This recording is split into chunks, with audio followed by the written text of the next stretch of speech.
మరణం అనేది ఒకటి ఉంది, గుర్తుపెట్టుకో. యవనుడా ఎవర్రాలా సుఖించుము, ఆనందించు, ఉత్సాహధ్వని చేయమని భూమి పైన సెలవిచ్చాడు.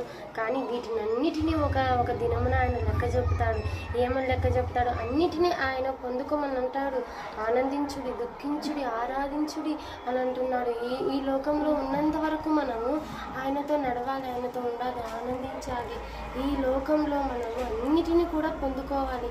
కానీ ఒక దినమున, తీర్పు దినమున నువ్వు ఆయనకి లెక్క చెప్పే ఒకరోజు తీర్పు వస్తుంది. కాబట్టి మరణం ప్రతి ఒక్కరికి ఉంటుంది. మరణము అనేది మనకు ఉంది అని జ్ఞాపకం తెచ్చుకొని బ్రతుకు, లేకపోతే జీవితం నాశనం చేసుకుంటావు.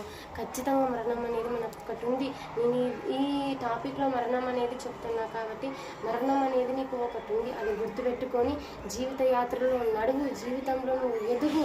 ఎవరి మాట వినకు, వాళ్ళు నన్ను ఇష్టపడతలేరని నువ్వు అవంతా పట్టించుకోకు. ప్రభువైన యేసుక్రీస్తు శాశ్వతమైన ప్రేమతో నేను ప్రేమించినాడు కాబట్టి నీ ప్రభువైన యేసుక్రీస్తులో నడవాలి. నిత్య జీవంలో ఆయన, నేను అందరం కలుసుకుంటాం. కాబట్టి